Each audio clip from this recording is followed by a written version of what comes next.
Hello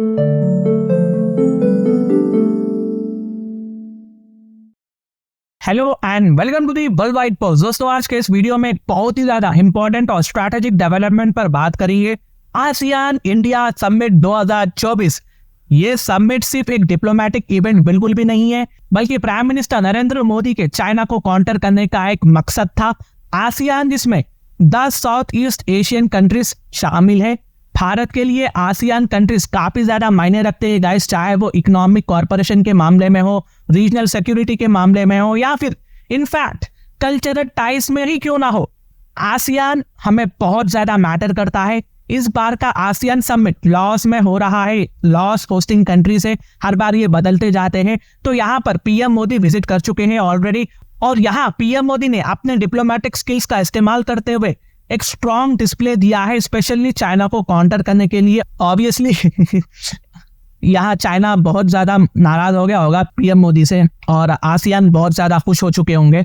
well guys, इस video में ना हम आसियान की इंपॉर्टेंस, समिट के मेन हाइलाइट्स और पीएम मोदी का 10 पॉइंट प्लान, जो इस वीडियो की जान है, जो भारत के एक्ट ईस्ट पॉलिसी को सेलिब्रेट करते हुए बनाया गया है, इसके बारे में हम डिटेल में डिस्कस करेंगे। इसके साथ साथ हम देखेंगे कैसे इंडिया और आसियान के बीच कोऑर्डिनेशन दुनिया के लिए एक पावरफुल एग्जाम्पल सेट हो चुका है, स्पेशली जब पूरी दुनिया में ना टेंशन्स और कॉन्फ्लिक्ट्स बढ़ चुकी है। एक तरफ रशिया यूक्रेन चल रहा है, तो दूसरी तरफ इजराइल और फलस्तीन चल रहा है। तो दोस्तों, दुनिया की टेंशन्स और कॉन्फ्लिक्ट को देखते हुए पीएम मोदी ने एशिया की वैल्यू बढ़ाई है। पीएम मोदी ने 21st सेंचुरी को ना एशियन सेंचुरी कहा है। ये अपने आप में बहुत बड़ा स्टेटमेंट है। दुनिया इस बात को पीएम मोदी के जरूर रिकॉग्नाइज करेगी, क्योंकि पीएम मोदी ने बात ही ऐसा किया है। यहाँ पर आप देख सकते हैं, पीएम मोदी ने लाओस में यूएस के secretary of state Antony Blinken के साथ मुलाकात किया। यहाँ पर पीएम मोदी ने ब्लिंकन के साथ बात करते हुए अपना दुख जताया है। जी हाँ, दुख जताया है, क्योंकि आज के समय ना यूएसए के फ्लोरिडा स्टेट में बहुत बड़ा हुरिकेन मिल्टन हिट किया है। अब जिसको हुरिकेन मिल्टन नहीं पता, तो देखिए जी, ये एक बहुत बड़ा स्टॉर्म है जो अटलांटिक ओशन से फ्लोरिडा स्टेट में एंटर हो चुका है। ये अपने साथ तबाह और बर्बादी लाया है। ये इतना खतरनाक है कि आज भी फ्लोरिडा में 30 लाख की आबादी बिना पावर के सरवाइव कर रही है, और ऑलरेडी इसकी वजह से ना 12 लोगों की मौतें हो चुकी है, और बहुत ज्यादा लोग फंसे हुए हैं। यहाँ पर लाखों लोगों को अपने घर छोड़ने पड़े हैं। बहुत सारा इंफ्रास्ट्रक्चर भी लॉस हुआ है। हो सकता है कि बिलियंस ऑफ डॉलर्स में भी हो जाए, यहाँ पर कुछ कह नहीं सकते। बस हम इतना प्रे करते हैं कि जो लोगों का डैमेज हुआ है यहाँ पर जल्द से जल्द रिकवर हो जाए। अब जिसकी लाइफ लॉस हो चुकी है, हम बस उनके लिए सॉरी कह सकते हैं। हम बस यही प्रे करते हैं कि सब वापस नॉर्मल हो जाए। वेल गाइस, हम अपने पॉइंट पर आते हैं। सबसे पहले हम आसियान के बारे में डिस्कस करेंगे। ऑफ कोर्स हम इंडिया आसियान समिट के बारे में बात कर रहे हैं, तो ये भी जानना बनता है कि गाइस, कैसे आसियान एक समिट की शक्ल में बना है, आसियान की हिस्ट्री क्या है, डिटेल में हम इसको समझेंगे। आसियान देखो, एक ऐसा रीजनल ऑर्गेनाइजेशन है जो एशिया की पॉलिटिक्स में ना बहुत ही इंपॉर्टेंट रोल प्ले करता है। ठीक है, आसियान यानी कि association of south east Asian Nations. ASEAN का गठबंधन ना 1967 में किया गया था, जब 5 founding members Indonesia, Malaysia, Philippines, Singapore और थाईलैंड ने मिलकर इसका आगाज किया। इसका पर्पस था साउथ ईस्ट एशिया के देशों के बीच पॉलिटिकल, इकोनॉमिक और सोशल कॉर्पोरेशन को बढ़ावा देना। ऑफ कोर्स ये देश बहुत ज्यादा पीछे थे कंपेयर टू अदर नेशंस, तो इन्होंने एक तरह से समझने के लिए गठबंधन बनाया था। यहाँ पर एक प्लेटफॉर्म बना लिया था ताकि सब मिलकर आकर रीजनल के स्टेबिलिटी के लिए, सिक्योरिटी के लिए बातचीत कर इंप्रूवमेंट ला सके। तो दोस्तों, जैसा जैसा वक्त बीतता गया ना, सेम ब्रिक्स की तरह यहाँ पर आज आसियान में 10 कंट्रीज आ चुके हैं, जैसे कि Brunei, Cambodia, Indonesia, Laos, Malaysia, Myanmar, Philippines, Singapore, Thailand और वियतनाम। इन सभी देशों का विजन था कि ये रीजन में पीस हो जाए, यहाँ पर एकदम नॉर्मल सी रहे, सब खुश रहे, स्टेबिलिटी रहे, और स्पेशली यहाँ पर इकोनॉमिक पर बहुत ज्यादा फोकस किया गया है। ऑब्वियसली अगर आपके पास पैसा है तो आप जरूर कुछ ना कुछ कर सकेंगे। इकोनॉमिक ग्रोथ को यहाँ पर बढ़ावा दिया गया है ये प्लेटफॉर्म के जरिए। एक और इम्पोर्टेंट बात मुझे अलग से कहनी पड़ेगी कि आसियान के साथ दुनिया के कई बड़े देश जैसे इंडिया, चाइना, जी हाँ, चाइना बहुत हद तक इसमें इन्वॉल्व है।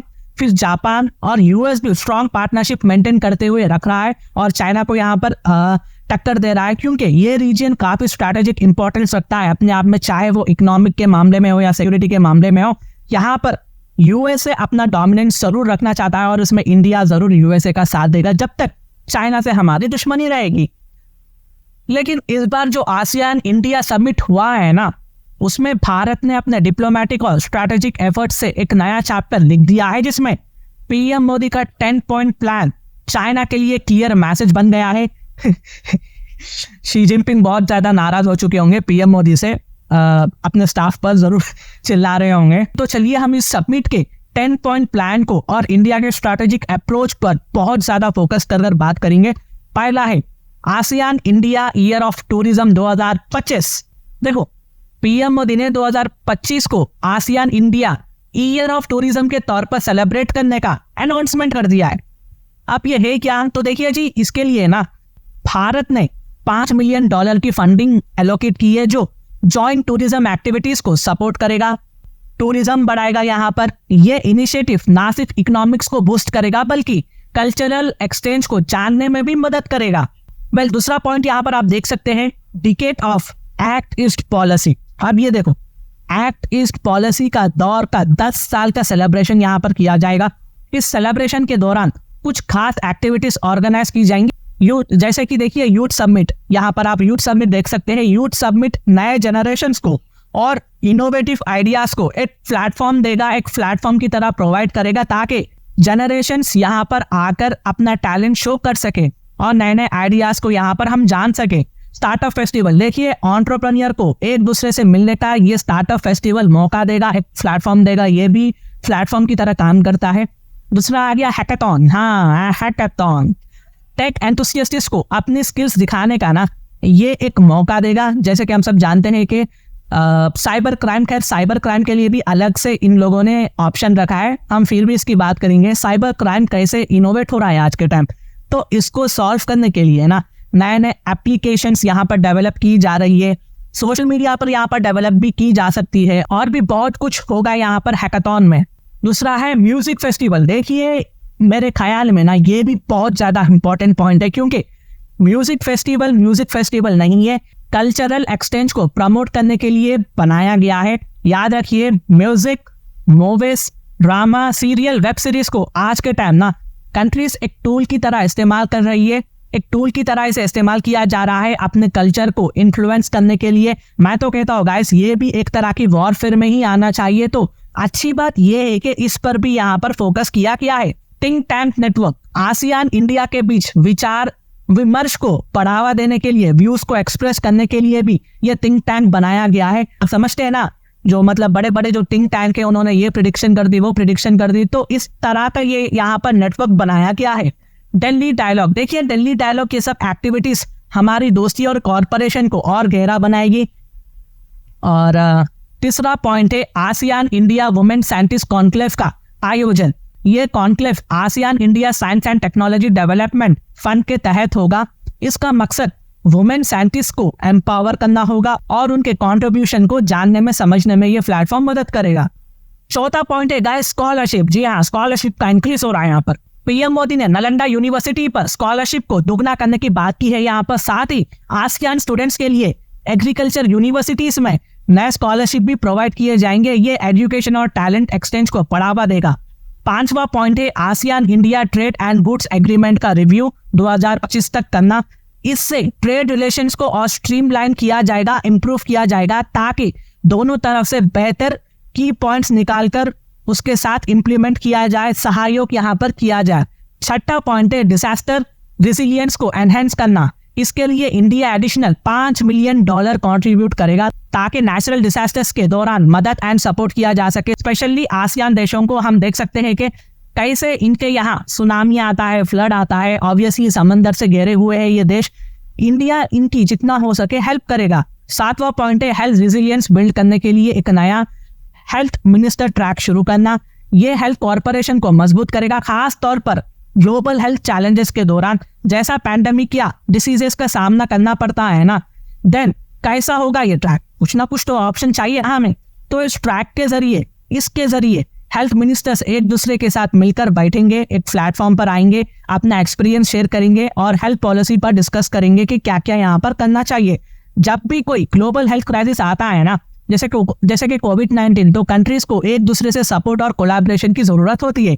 ये ट्रैक उन चैलेंजेस को एड्रेस करने के लिए प्लानिंग और स्ट्रैटेजिक डेवलप करने में मदद करेगा।